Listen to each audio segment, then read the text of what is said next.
speak about a little bit from this week's Parashah. I believe in a lesson that we could all use. In this week's Parashah, the Torah tells us about a subject, very, very uncomfortable subject, but it's a subject that's important, and the subject is the Parsha of SOTA. Now, what is this Parsha of SOTA? The Parsha of SOTA is about a lady, a married woman, who has done things that are basically not in line with the laws of marriage. We don't know for sure if she was not loyal to her husband or not, but she's done things that make us suspect her of such an act. Now, SOTA is not, a lot of discussion, a lot of talk about SOTA without going into the halakha sounds like, just any lady could become a SOTA, but it's not so. There are specific, very detailed halachot of what makes a married woman become a SOTA. I want to just go through the 2 steps that make a woman be called a SOTA, which makes her now have to come to the Beit HaMikdash and go through a whole process. The 2 steps are kinui and setira. Let's not forget these words. Kinui and setira. What is kinui? Kinui basically is the first step where the husband must warn his wife. He must warn her and he must tell her, listen, you see this guy Joe? Nobody should think of any Joe. There's a random guy Joe. You see this guy Joe? I don't want you to be alone with him. Not to go in the room with him. He's not telling about David. Just to be alone, you and him together. I don't want that to happen. This is called kinui. This is a warning. It has to be done in front of 2 witnesses. And he has to be very specific of who the guy is. The next stage, which is called setira, that's if witnesses, now it doesn't have to be the same witnesses. Any witnesses come along and they say, oh, your wife, we knew that she was warned, and we saw her in the room alone with this man. Then we don't know what happened, so the lady has to go to the Beit HaMikdash and go through a whole process to see if she was really loyal to her husband or she was not loyal to her husband. And the outcome, whatever the outcome may be. Now there's an interesting halakha. The halakha says that if the husband comes to his wife, he tells her, I don't want you to be alone with Joe. Good? In front of 2 witnesses? Clear? That's a clear warning. That's called kinui. Later on, witnesses come and they say, oh, we saw your wife with Michael alone in a room. What's the deen? What's the halakha of this lady? Is she a SOTA or is she not? What would you say? No, why not? Now, question is, isn't it obvious, listen, I have to specify every single guy in the world? Okay, let's bring out the phone book. Okay, ready? You can't be with this guy on Avenue S. And you have to go on every single guy and tell her? Isn't it obvious? So why don't we say, if she was warned once, if she was warned maybe about a different man, 2 different men, why does it have to be with every single person that you have to warn her? So the simple answer is, this is what the Torah says, this is how we follow. The Torah gives the laws, the Torah tells us the rules. We have no permission to come make up halachot. That's really the real simple answer. But there's a lesson we can learn from here. The lesson from here is that it's very important in the relationship, really in every single part, in every single aspect of our lives, but even more so in the relationship, to communicate and to speak clearly what you want. If you can't communicate, and if you don't speak clearly to whoever you have a relationship with, whether it's your husband, whether it's your children, or it's your parents, and you don't communicate to them, and you don't tell them exactly what you want, don't expect them to know on their own. And if they don't know on their own something, you have no right to be upset at them because you never told them. This is a big rule. Most people don't like this rule. Most of us don't follow this rule. Most of us who get upset in our lives from the people that are closest to us, whether it's our husbands, I can say husbands, no wives, okay. It's our husbands, our children, our parents, our sisters, our friends, is because they should have known better. How could they do such a, what? And we always, did you tell them? I have to say it? Well, do you have to tell the SOTA, don't be alone with Michael? We already told don't be alone with Joe and Jack and Jill, whatever, right? So why do I have to tell her also, don't be alone with Michael? Yeah, because you have to tell her. And if you don't communicate exactly what you want, don't expect people to just figure it out. Is it Yani or Laura? I think that's great. That's one. This video is awesome. Why? It's a 2-second video that showed the whole world that just because you said something doesn't mean that people heard what you said. They could have heard something completely different. As a rabbi in the shul for many years, it always bothered me. Like I would say a class, and somebody would quote me with something completely different.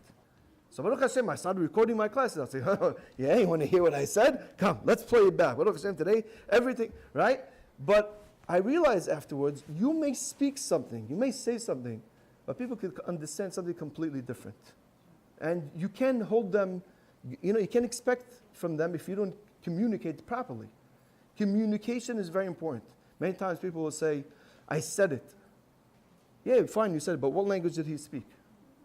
Did you speak in his language? Did you tell them? Did you say it exactly how you wanted it? And if not, we have to start over again. This year, Baruch Hashem, I believe it's a zechut.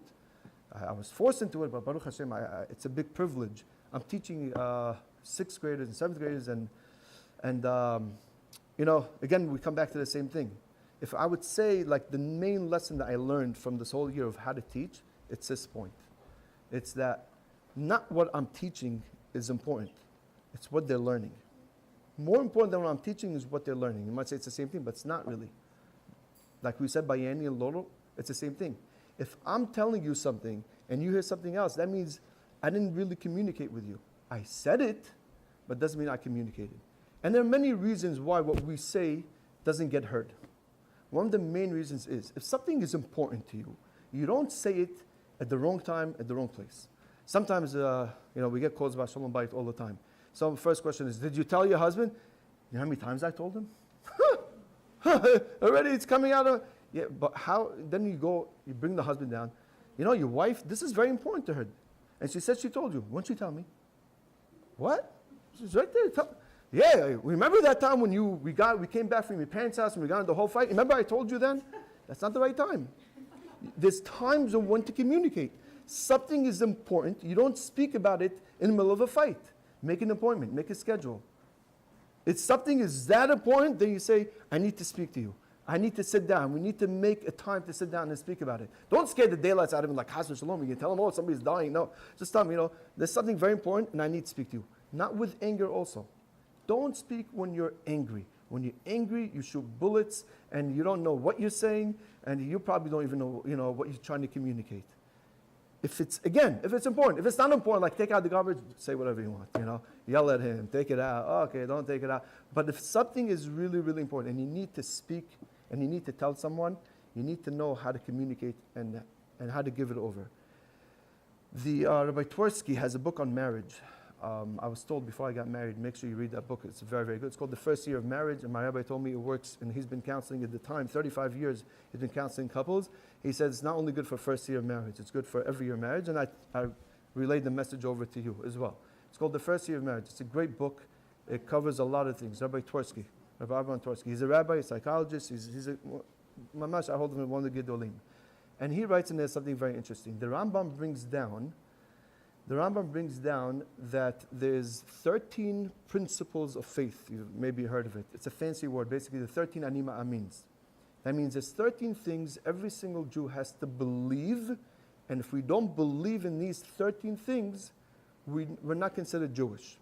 If you believe in 12 out of the 13, you're exactly like a Muslim. Muslims believe in 12 out of 13. It's interesting, no? Muslims believe 12 out of 13. You have to believe in these things. These are not things that are mitzvot. It's what you have to do. It's an action. These are beliefs. We have to believe, for example, the existence of one Hashem. Okay, right? We understand. So one of the things that the Rambam lists in his 13, these are big, major things. He says, you have to believe that Hashem yodeya mahshebot bnei Adam. Hashem knows what we're thinking. Yeah, you have to believe that. It's a big thing, no? That what I'm thinking right now, Hashem knows. Nobody knows, but Hashem knows. So Rabbi Twersky says, I don't understand. Why does the Rambam have to list that? Seems that people know exactly what other people are thinking. Right? How many times do we translate people's actions, we interpret their actions in a certain way, we say, yeah, you meant that. Your mother, you didn't see what she did? She doesn't want me to come. She invited me, She invited me by text. Why don't she call me? What? Because she was busy. She invited everybody by text. No, if she really wants me to come, then she would call me. Really, why? We became Nevi'im. We have to believe that Hashem knows what we're thinking. But somehow we know more than the Navi knows, because even a Navi doesn't know what I'm thinking. Only Hashem knows what I'm thinking. But we know what other people are thinking and what they're planning. There's so much that's going on in people's lives, and we sit there and we start giving things to other people in people's minds. So we can't control what other people are thinking about us. What we control is what we could do. We shouldn't be thinking about putting thoughts on other people's things. And when we have something important to say, don't let the other person guess it. Communicate, speak. A lady once called me, says, first year of marriage. I love this story. I think it's a classic lady story. She calls me and says, Rabbi, I'm very upset with my husband. Okay, what's the story?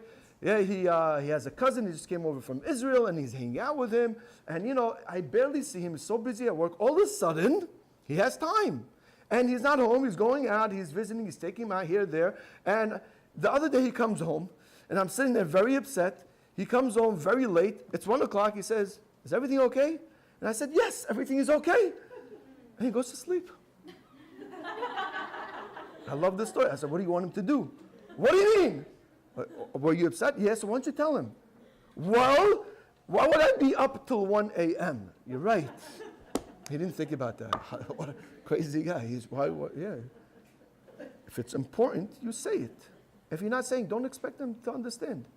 We're not Nevi'im. They're not Nevi'im. Men are not Nevi'im. As much as we think we are, they're really not. We don't know what's going on in people's heads. We don't know what's going on in our own heads. We don't know what's going on in your heads.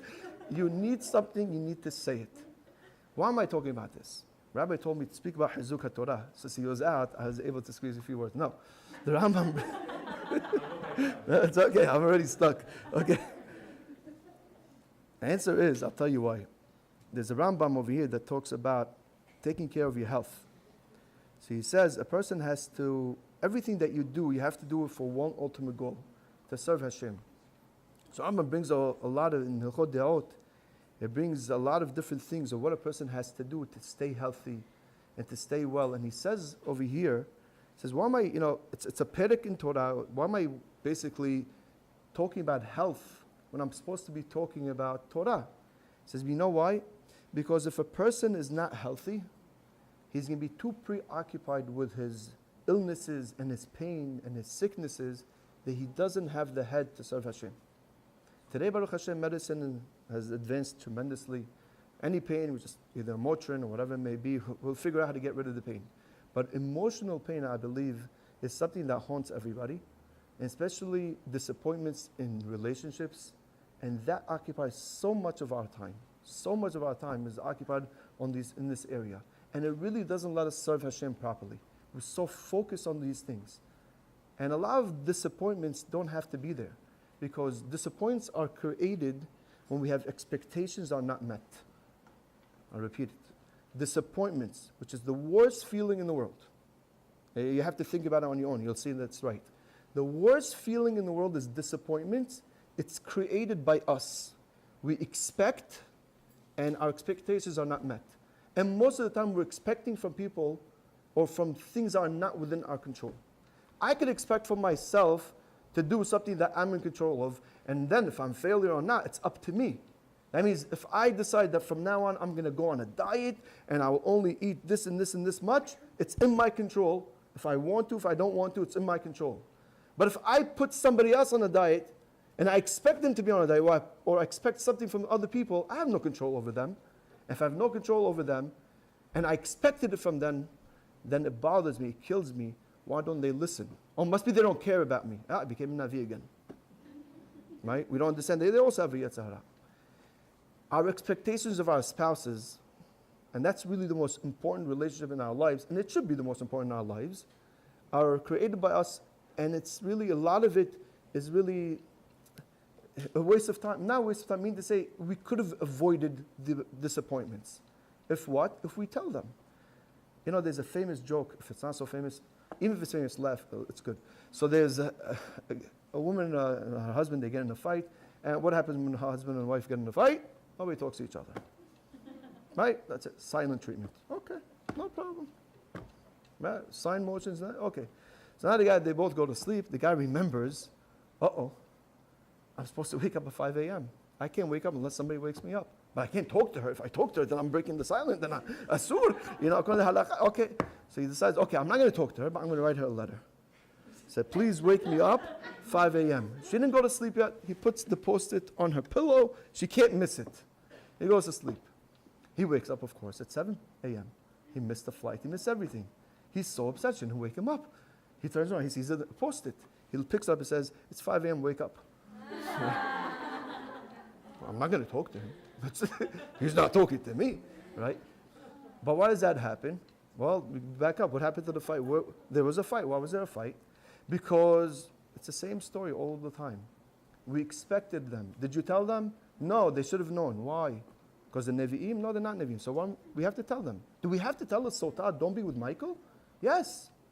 We have to tell them. If something is important, you must express it very clearly and make sure that you communicate it and that they understood it. So now, this is the end of the class. To make it practical, if you're married, think of something that bothers you so much about your husband. Okay? After you got the answer, it should be very easy. Only one, please, only one. Okay?